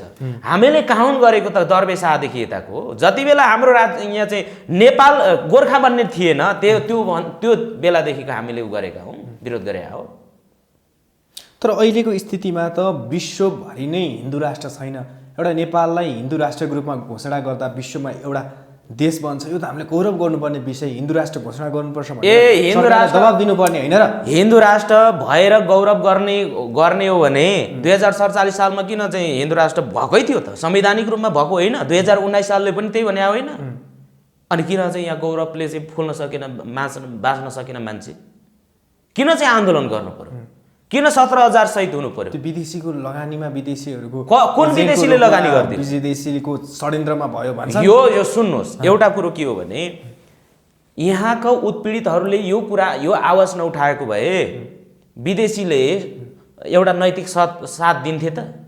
दिँदैन थियो नि। जबरजस्ती त यो गर भनेर त कसैले पनि गर्दैन थिए। तर यहाँका उत्पीडितहरूले जब हामीलाई अन्याय पर्यो भनेर चाहिँ ल संसारभरिका चाहिँ लोकतन्त्र प्रेमीहरूसँग चाहिँ ल यहाँ चाहिँ नेपालमा यस्तो ज्यादती राजाहरूले गरे भन्दाखेरि उनीहरूले चाहिँ एउटा नैतिक समर्थन गर्नु अलग कुरा हो। बुझ्नुभयो नि? आज राजा आऊ देश बचाऊ भन्दाखेरि पनि त ज्ञानेन्द्र शाहका त भारततिर आदित्यनाथ योगीसँग भेटघाट गरिरहेको फोटोहरू सार्वजनिक गरिरहेको छ होइन र? उनीहरू पनि त त्यो लबिङ गरिरहेछ नि त। नैतिक साथ खोज्ने एउटा कुरा हो, नैतिक सपोर्ट गर्नु एउटा कुरा हो। मैले कसैले चाहिँ राम्रो काम गर्दैछ भने उसलाई नैतिक समर्थन दिन पाएँ नि त। तर कसैले जबरजस्ती यहाँ चाहिँ पैसा आएर चाइनाले लगानी गरिदियो भने अर्को कुरा हो कि। तर आज हिन्दू राष्ट्रको लागि त भारत स्वयं हिन्दू राष्ट्रको लागि त लगानी गर्न तयार छ नि त। किनभने उसको योजना हो। जति बेला त्रिभुवनले नेपाललाई चाहिँ भारतमा विलय गर्न चाहन्थ्यो हो त्योभन्दा अगाडिदेखि नै पृथ्वीनारायण शाहले नेपालले चाहिँ असली हिन्दुस्तान भनेको यही हो भनेर चाहिँ भने के नेपाल हिन्दुस्तान हुन सक्छ? अर्को कुरा नेपाल के हिम्मत खण्ड भनेर चाहिँ आज हिन्दू कोषको कुरा हिम्मत खण्ड भनेर विभिन्न कुराहरू आउँछ नि यहाँ। यो कुरा जम्बुदी भनेर चाहिँ आज पनि स्लोगनहरू छ, संविधानको श्लोकमै लेखिएका छन्। यसले के देखाउँछ भन्दाखेरि आज पनि इन्डियाको गुलाम बनाउन खोज्ने अनि चाहिँ आफू इन्डियाको गुलाम स्वीकार्ने, इन्डियाको चाहिँ उसको उपनिवेश स्वीकार्ने। त्यसो भए राजा भारतको गुलामी बनेर राजा बन्न चाहन्छन्। त्यही छ। हिजो त्रिभुवनले नेपाललाई त बुझाउनै खोजे हो, भारतलाई बुझाउनै खोज्यो राजा त्रिभुवन, होइन? त्यतिखेर जवाहरलाल नेहरूलाई चाहिँ ल नेपाल चाहिँ लैजाऊ। आज पनि यहाँ चाहिँ यहाँका उत्पीडितहरू साँच्चीकै जागेर आयो भने हतार यिनीहरूले चलाउनु भन्दा त बरु भारतले बुझाइदिउँ भनेर बुझाउन आउने भनेको त्यही राजावादी हुन् र यही चाहिँ ब्राह्मणवादी हुन्। भोलि चाहिँ इन्डियामा बुझाउन बेर छैन। रविन्द्र मिश्रले BBC नेपाली सेवामा चाहिँ एउटा कार्यक्रम सञ्चालन गर्यो, नेपाललाई इन्डियामा किन गाप्ने भन्ने एउटा कार्यक्रम चलायो। अनि यस्ता अराष्ट्रिय तत्त्वहरू यहाँ बस्छन्, उनीहरू आज हिन्दू राष्ट्रको पक्षमा छन् नि त। किन नेपाललाई भारतमा हिन्दू राष्ट्र बनाउन सकेन, बनाउन नसकेको कारणले गर्दाखेरि भारतले के खोजिरहेको छ भने विश्वको कुनै न कुनै भेगमा कुनै न कुनै मुलुकमा हिन्दू राज्य स्थापना गर्नुपर्छ भन्ने पक्षमा भारत पनि छ। अप्रत्यक्ष लगानी त गरि पनि रहेको छ। विश्व हिन्दू परिषद, हिन्दू महासङ्घ, भारतकै RSS अहिले मोहन भागवतले चाहिँ नेतृत्व गरेका छन्। त उनीहरूको अभियान त त्यही हो नि। आदित्यनाथ योगी मोदी आइसकेपछि त चम्किरहेको छ नि यहाँ ब्राह्मणवादीहरूले, हिन्दूवादीहरू, राजा आऊ देश बचाऊ भन्ने त प्रत्यक्ष अप्रत्यक्ष पक्षपोषण त भारतले पनि गरिरहेकै हो। किनभने भारत भर्खरै मात्र केपी ओली र भारतका जी न्युजका त्यो प्रधान सम्पादकसँग चाहिँ एउटा अन्तर्वार्ता गरेको टेप रेकर्ड आयो नि त, भिडियो रेकर्ड आयो नि, हैन? त्यो त उनले त राष्ट्रवादी गरेका छन् नि प्रधानमन्त्री। सुन्नु न, त्यहाँ आएको छ नि, हैन? त्यहाँको पत्रकारले कसरी चाहिँ सोधेको छ नेपालको प्रधानमन्त्रीलाई? हेपेर सोधेको छैन, पेलेर सोधेको छैन। त उसको मकसद के छ त? ऊ त बिजेपीबाट परिचालित पत्रकार भएर आएको छ त्यहाँ। जेसुकै होस्, केपी ओलीले बोलायोस् अथवा ऊ आफै आओस्, होइन? त्यो हामीलाई सरकारको विषय होइन। तर त्यहाँ एउटा कुरा के देखिएको छ भन्दाखेरि जसरी भए पनि इन्डियाले त यहाँ त पेलिरहेको छ। बडे भाइ बनिरहेको छ। तर प्रधानमन्त्रीले त खुल्लम खुल्ला चुनौतीका साथ दिए नि उनलाई, त भारतलाई काउन्टर जवाफ दिए नि त। होइन, एउटा सुन्नु न, एउटा प्रधानमन्त्री भएर त्यति नदिने हो भने त के प्रधानमन्त्री त? त्यो पनि त कुरा आयो नि, दिनुपर्छ। उसले दियो त्यो कुरा, त जवाब दिनुपर्ने बेलामा जवाब दिनु सही हो, त्यसलाई म मान्छु, होइन? त्यसलाई मैले दिएन त भन्दिनँ नि म, होइन? तर 16 आना ठिक दियो पनि म भन्दिनँ। तर केही कुरामा जस्तो प्रधानमन्त्रीले भनेका कोही चाहिँ एउटा चाहिँ भारत भूगोल सानो ठुलो हुनसक्छ, जनसङ्ख्या सानो ठुलो हुनसक्छ, तर त्यसको चाहिँ राष्ट्रको चाहिँ एउटा स्वाभिमान सानो ठुलो हुँदैन। ऊ पनि म पनि प्राइम मिनिस्टर हो, मोदीजी पनि प्राइम मिनिस्टर हो। हामीले हेर्ने भनेको सानो ठुलो होइन, बडे भाइ र छोटे भाइ होइन। हामीले हेरिनु भनेको के हो? प्राइम मिनिस्टर, प्रेसिडेन्ट, राष्ट्रपति हुने राष्ट्रपति। चाइनाको राष्ट्रपति आयो र चाइनाको राष्ट्रपति चाहिँ ठुलो हुने, नेपालको राष्ट्रपति सानो हुने भन्ने कुरा पनि त होइन। त्यो जवाबमा त सही जवाब छ, त्यो कुरामा मेरो आपत्ति छैन, होइन? तर मैले भन्न खोजेको तात्पर्य के हो भने त्यहाँका पत्रकारले जुन इन्टेन्सनले सोधिरहेको हुन्छ त्यो चाहिँ किन हेपा प्रवृत्ति हो नि त। सुधीर चौधरीले सिधै नेपालमा आएर उनले हेप्ने तरिका कहाँबाट प्रशिक्षित छ त भन्दाखेरि ऊ त भारतबाट प्रशिक्षित हो, ऊ त भारतीय पत्रकार हो र उस भारतीय उसबाट चाहिँ एङ्गलबाट ऊ कि प्रशिक्षित भएर आएको छ र उसले चाहिँ त्यही अनुसार उसले के गर्यो क्वेसन गर्यो प्रधानमन्त्रीले जवाब दियो त त्यो ठुलो कुरो भएन तर मैले यति मात्र दर्शाउन खोजेको कि एउटा भारतले जब चाहिँ 1948 ताका जब ब्रिटिसले चाहिँ भारत छोडेर चाहिँ जाने भयो गयो र त्यहाँबाट चाहिँ संविधान निर्माणको कार्य सुरु भयो स्वतन्त्र एउटा ब्रिटिस के अरे चाहिँ भारत स्वतन्त्र भइसकेपछि त्यहाँ के थियो भन्दाखेरि हिन्दू राष्ट्र बनाउने अभियानमा डाक्टर अम्बेडकर जस्ता विद्वानहरूले हिन्दू धर्मलाई सुधारौँ भने तर त्यहाँका चाहिँ हिन्दूवादीहरूले नसुधार्ने भयो किनभने हिन्दू धर्मभित्र एउटा विभेद छ त्यो विभेद जन्य प्रथाहरूलाई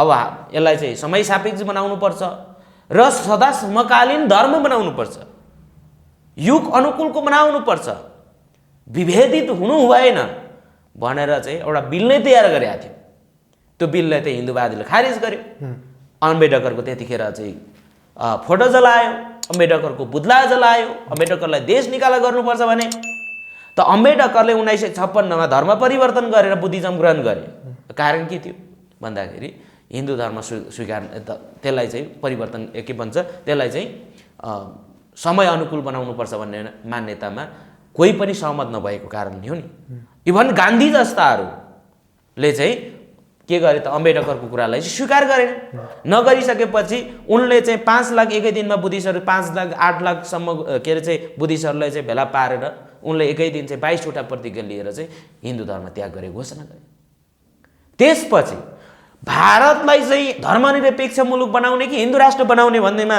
सवालमा चाहिँ के अरे चाहिँ बहस पनि भयो धेरै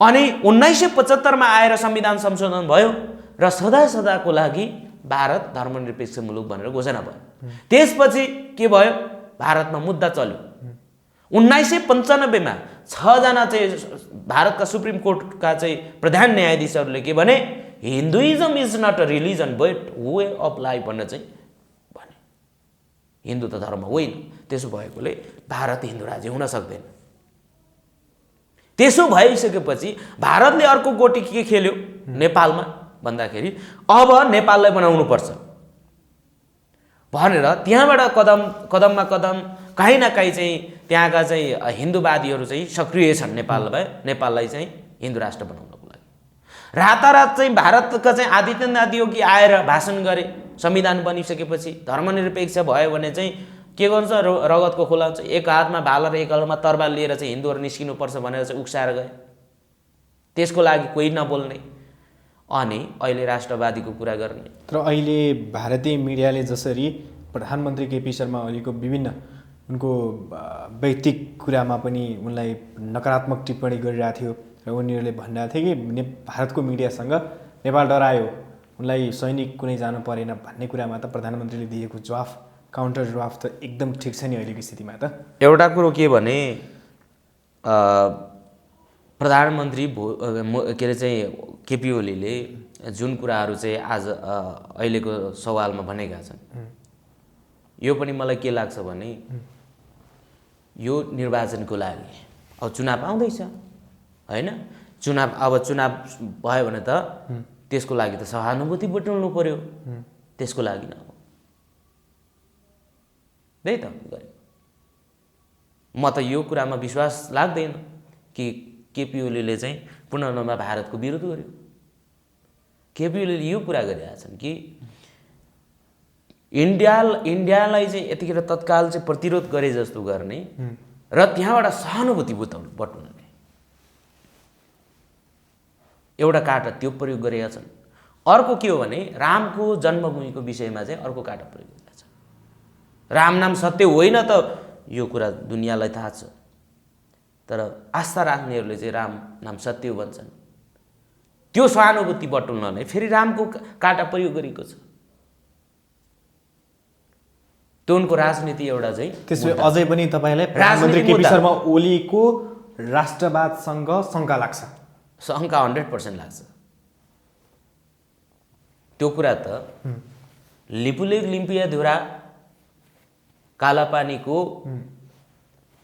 भूभाग समेत समेटेर जब नेपालको नक्सा जारी भयो त्यसपछि उनलाई चाहिँ एक प्रकारको चाहिँ यो प्रधानमन्त्रीजीले सही गर्नुभयो भन्ने भयो। तर पछि आएर फेरि अब चाहिँ नेपाल सरकारद्वारा नै निर्धारित पाठ्यक्रम एउटा चाहिँ जो पुस्तक थियो त्यो पुस्तक त रोक्न लगायो नि त। अब के विश्वास गर्ने? अर्को कुरो, महाकाली सन्धि गर्दाखेरि अब केपी ओलीले होइन चाहिँ यसलाई चाहिँ सबैभन्दा राम्रो गर्छ, यो सन्धि गर्नै पर्छ भन्ने पक्षको हस्ताक्षर गर्ने टिम। अनि अहिले चाहिँ के आधारमा विश्वास गर्ने त प्रधानमन्त्री ओलीजीलाई? त विश्वास गर्ने आधार म देख्दैन के। किनभने चाहिँ ब्रिटिसहरू के गर्छन् भन्दाखेरि एकचोटि आफ्नो नजरबाट चुकिसकेको गलत चाहिँ काम गर्ने मान्छेलाई कहिले पनि उसलाई माफ दिँदैन के। उसले माफ, आज हेर्नुहोस् न चाइनामा चाहिँ एउटा ऊ भ्रष्टाचारी थरियो भने उसलाई त के त सिधै डेथ पेनाल्टी दिन्छ नि होइन। किनभने त्यो चाहिँ ठिक होइन। राष्ट्रको चाहिँ अस्मितामा चाहिँ रमाउने, अस्मितामाथि बलात्कार गर्ने, भ्रष्टाचार गर्ने, त्यसलाई के भयो? त्यस्तोलाई त यहाँ अरू राष्ट्रमा त माफी दिँदैन, तर नेपालमा दिन्छ।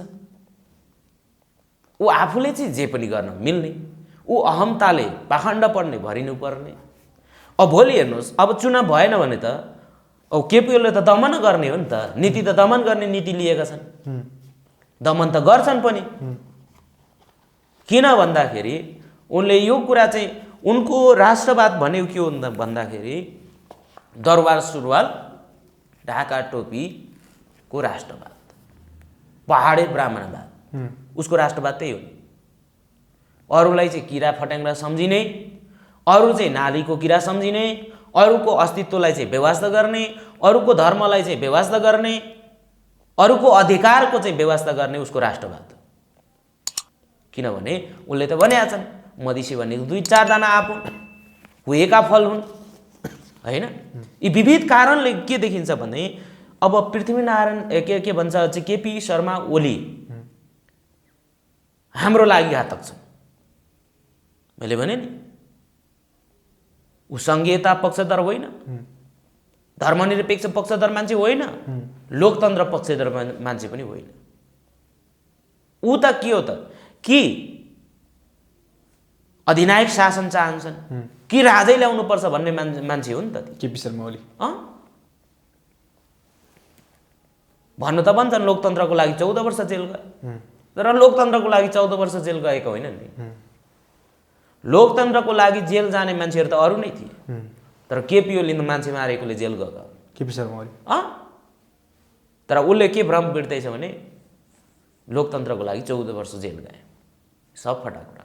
यस्ता बकवास कुरा सुनेर नेपालीहरू चाहिँ प्रधानमन्त्रीको चाहिँ यो लोलीमा के अरे बोलीमा लोली मिसाउने चाहिँ ठिक हुँदैन, मिसाउनु हुँदैन भन्छु। केपी ओलीहरूको चाहिँ एउटा जुन राष्ट्रवाद छ, चरित्र, त्यो चरित्र छ, त्यो चरित्रले हामीलाई न्याय गर्दैन। यहाँको उत्पीडन, यहाँको चाहिँ सङ्घीयताले चाहिँ देश धान्दैन भन्ने मान्छे, केन्द्रीकृत शासन प्रणाली दुनियाँमा त सबै चाहिँ विकेन्द्रीकरण भएका हुन् नि त। देश समृद्ध भएको छ नि त, देश धानेकै छ त। अनि नेपाललाई चाहिँ सङ्घीयता यो अभिशाप हो भन्ने, अनि त्यसकै नुन खाने। सङ्घीय लोकतान्त्रिक गणतन्त्र घोषणा भएपछि के बिग्रेको चाहिँ के हो र? तर शासकको कारणले गर्दाखेरि यी यस्तै तत्त्वको कारण अराष्ट्रिय तत्त्व भन्छु म। यो प्रधानमन्त्री होइनन्, राष्ट्रपति होइनन्, यी त अराष्ट्रिय तत्त्व हो जसले देशलाई भल्खारमा हाल्ने। कुनै पनि दायाँ बायाँ नसोचिकन देशलाई चाहिँ अन्धकारमा राख्ने, अनि सङ्घीय लोकतान्त्रिक गणतन्त्रलाई खारेज गराउन चाहिँ भरपुर षड्यन्त्र गरे। यो अराष्ट्रिय तत्त्व होइन। त्यसो भएकोले गर्दाखेरि जुन रूपमा चाहिँ केपी ओली आएका छन्, जुन रूपले चाहिँ उसले के भनेको छ यो निर्वाचनपछि पनि म शासक के अरे चाहिँ प्रधानमन्त्री नै हुन्छु भन्ने खालको अठोट त गरेका छन्। त्यो काठमाडौँमा पनि देखियो, आज होइन भोलिलाई त्यो अन्तर्वार्तामै पनि देखिसक्यो भन्ने, अन्तर्वार्तामै पनि भनेका छन्, पत्रकारले सोधेको जवाबमा भनेका छन्। भनेपछि ऊ के हुन चाहन्छन्, मै हुँ सर्वैसर्वा, मैले गर्नुपर्छ भन्ने चाहन्छन्। उनी त अर्को राजा हुन चाहन्छन्। त्यसो भएकोले प्रधानमन्त्री जो आज भनिएको छ, यो प्रधानमन्त्री होइन, यो मान्छे हिटलरी शासन चलाउन चाहन्छ। यो हिटलरवादी मानिस हो, जसले यहाँका चाहिँ उत्पीडित मूलवासी मङ्गोल अथवा जो राज्यबाट चाहिँ आदिवासी जनजाति अनि त्यसै गरी चाहिँ दलित शिल्पी भनिएका, मधेसी भनिएका, थारू भनिएकाहरूलाई चाहिँ उनले देख्नै सक्दैन, देख्नै चाहँदैन। उनीहरूले प्रगति गरेको, उन्नति गरेको देख्नै चाहँदैन। उनीहरूले गरेको राजनीति जातीय राजनीति हुन्छ, उनीहरूले गरेको राजनीति साम्प्रदायिक हुन्छ, उनीहरूले गरेको राजनीति असहिष्णु हुन्छ। उसले गरेको राजनीति मात्र सबै सहिष्णु हो। अर्कालाई चाहिँ अपमान गर्न ऊ आफै माहिर छ। अरूलाई अपमान के अरे चाहिँ अरूलाई चाहिँ जताभावी बोल्न, एउटा प्राइम मिनिस्टर जस्तो भएर चाहिँ एउटा व्यक्ति पछि व्यङ्ग्य गर्न उसलाई कसले अधिकार दियो? प्रधानमन्त्री भन्दैमा एउटा राष्ट्रको एउटा चाहिँ गरिमामय एउटा चाहिँ पदमा बस्ने मान्छेले त्यस्तो बोल्छन् त? त्यसो भएकोले गर्दाखेरि जो प्रधानमन्त्री आफै फेरि पनि चुनावमा चाहिँ म के अरे चाहिँ मै प्रधानमन्त्री हो, 2/3 बहुमत लिएर चाहिँ म हुन्छु भन्ने खालको मानसिकता भनेको के हो भने म निरङ्कुश हो, म अधिनायक शासन चाहन्छु भन्ने नै उनको चाहना हो नि त। हामीलाई कुनै प्रकारको अधिनायक शासन, हामीलाई कुनै प्रकारको चाहिँ ब्राह्मणवादी शासन, हामीलाई कुनै प्रकारको चाहिँ कम्युनिस्ट शासन पनि चाहिएको होइन। नेपाली परिवेशको शासन चाहिएको, यहाँका मूलवासी उत्पीडितहरूलाई पनि समेटेको शासन चाहिएको, यहाँका मूलवासीहरूलाई पनि सम्मानित भएर चाहिँ बाँच्न पाउने शासन चाहिएको, यहाँका मूलवासीहरूले पनि एउटा चाहिँ स्वाभिमानपूर्वक चाहिँ जिउन पाउने अधिकार चाहिएको, त्यो शासन चाहिएको। सबैको सहभागिता, समान सहभागिता हामीले चाहेको, ताकि एकल नस्लवादी शासन, हामीले चाहेको शासन व्यवस्था भनेको समानतापूर्वक बाँच्न पाउने हो नि। हामीले चाहेको शासन व्यवस्थाले सबै नागरिकहरू सत्तामा जान सक्ने हो नि।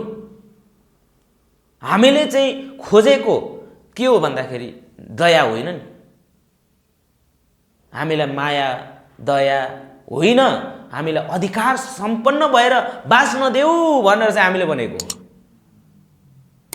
अनि उसले चाहिँ साम्प्रदायिक भनेर भनिदिने, जातको राजनीति भयो भनिदिने। दुनियाँमा कुन चाहिँ मुलुकमा त्यो जातको राजनीति भएन होला त? जबकि केपी ओलीले चाहिँ जातको राजनीति भनिरहेको छ। मलेसिया मोहम्मद माथिरले शासन गर्दाखेरि उसले चाहिँ आफूले राजनीति गर्दाखेरि मलेहरूलाई मात्र शासन व्यवस्थामा चाहिँ राख्नुपर्छ, बाहिरको मान्छेहरूले राख्नु हुँदैन भन्ने मान्यताको साथ उसले शासन गर्यो। त्यो पनि त साम्प्रदायिक भयो होला नि त। तर उनले त्यो व्यवस्थालाई चाहिँ उनले रोजेर ल्याएर उनले चाहिँ गरेर पनि देखाए। त्यसकारणले आज मलेसिया समृद्ध छन्, किनभने मलेहरूलाई पनि माथि लानुपर्छ भन्ने मानसिकता अरूमा थिएन। त्यसो भएकोले दक्षिण अफ्रिकामा पनि अफ्रिकीहरू मात्र चाहिँ राष्ट्रपति बन्न पाउनुपर्छ भन्नेमा चाहिँ नेल्सन मण्डेलाले चाहिँ गरे। त्यो सिस्टम आज पनि छ। आज कालाहरू नै त्यहाँ राष्ट्रपति बन्छ, गोराहरूले त बन्दैन। तर उनीहरूको अधिकार पाउँछ, तर शासन प्रशासनमा उनीहरूको समान सहभागिता सुनिश्चित गरिएको छ। तर नेपालमा के भने शासक प्रशासक ब्राह्मणवादी भएकोले गर्दाखेरि हामीले दुःख पायौँ, हामीले अपमान सहनु पर्यो, हामीले तिरस्कार सहनु पर्यो, हाम्रो भाषाले चाहिँ अपमान सहनु पर्यो, हाम्रो धर्मले अपमान सहनु पर्यो, हाम्रो संस्कार संस्कृति सभ्यताको चाहिँ अपमान भयो। हामीलाई ठाउँ दिएन, हाम्रो ठाउँहरू चाहिँ ब्राह्मणवादीले ओगट्यो अनि हामीलाई चाहिँ जेलमा कोचियो। आज केपी ओलीको सन्दर्भमा मात्र म भन्दैछु, राणा शासनमा हाम्रै मान्छेले चाहिँ अधिकारको आवाज उठाउँदाखेरि राणाहरूले बेपत्ता बनाए। जसको सुईको पनि दिएनन्। आज राजा चाहिन्छ भन्नेहरूले पनि हिजो कैयौँ हाम्रा मानिसहरूले बेपत्ता बनाएका छन्। पञ्चायत कालमा धेरै मानिसहरूलाई बेपत्ता गरियो, धेरै मान्छेलाई सर्वस्व हरण गरियो, धेरै मान्छेहरूलाई अपहरण गरियो, धेरै मान्छेहरूलाई चाहिँ गायब बनाइयो, जसको लेखाजोखा आज पनि छैन। आज लोकतन्त्र भनिएको छ नि, खोइ त लोकतन्त्रवादी नेता हो भने त लोकतन्त्रवादीले तिनीहरूले खोजी गर्नु पर्दैन। हिजो पञ्चायतको विरुद्ध चाहिँ आन्दोलन गर्ने, नागरिक आन्दोलन गर्ने, अगुवाई गर्नेहरूलाई चाहिँ बेपत्ता बनाइयो, खोइ त तिनीहरूको खोजी नीति गरेको। हिजो राजाले चाहिँ बेपत्ता बनाएको मानिसहरू खोइ खोजी गरेको, जसले धेरै मानिसहरूलाई बेपत्ता गरेका छन्, धेरै मान्छेलाई अपहरण गरेका छन्, धेरै मान्छेलाई गुमनाम बनाएका छन्। म केही उदाहरण जस्तो आज घलराई पूर्वमा चाहिँ पूर्वका एकजना भोजपुरको ठिटा, जसले चाहिँ पञ्चायतकालमा चाहिँ पत्रकारिता गर्थे, ती मानिसहरू बिचरा त्यत्रो एउटा चाहिँ बुद्धिजीवी भएर, त्यत्रो चाहिँ राष्ट्रको एउटा गहना भएर पनि उनीहरूको आज नाम निशाना छैन। यहाँ त राजावादी मण्डलीहरूको मात्र गुणगान गाइन्छ।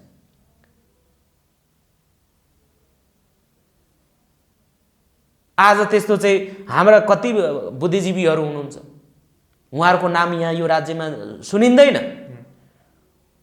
यो राज्यले लिन पनि चाहँदैन। जसले त्यति बेलाको समयमा क्रान्ति गरेका छन् तिनीहरूलाई चाहिँ सर्वस्व हरण गरिएको छन्।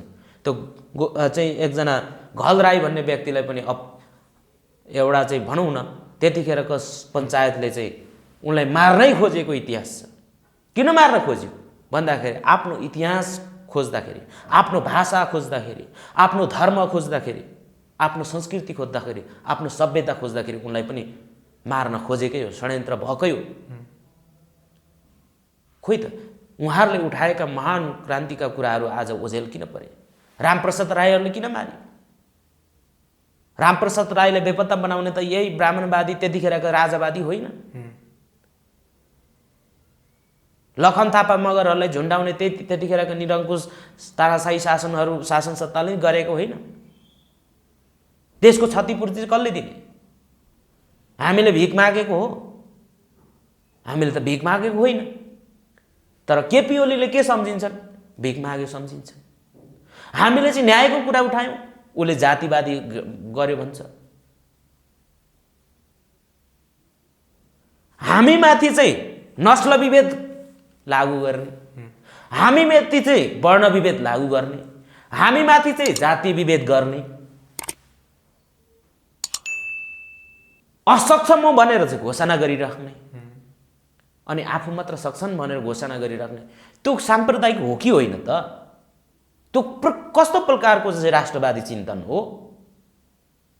जबकि पृथ्वीनारायण शाहले भने यो देश त 4 वर्ण 36 जातको साझाले फुलबारी हो, तर त्यो फुलबारीभित्र त हामी त कहिले फुल्न सकेन। फुल्न खोज्नेलाई पनि त्यसको कोपिलामै निमोट्न दिने भयो।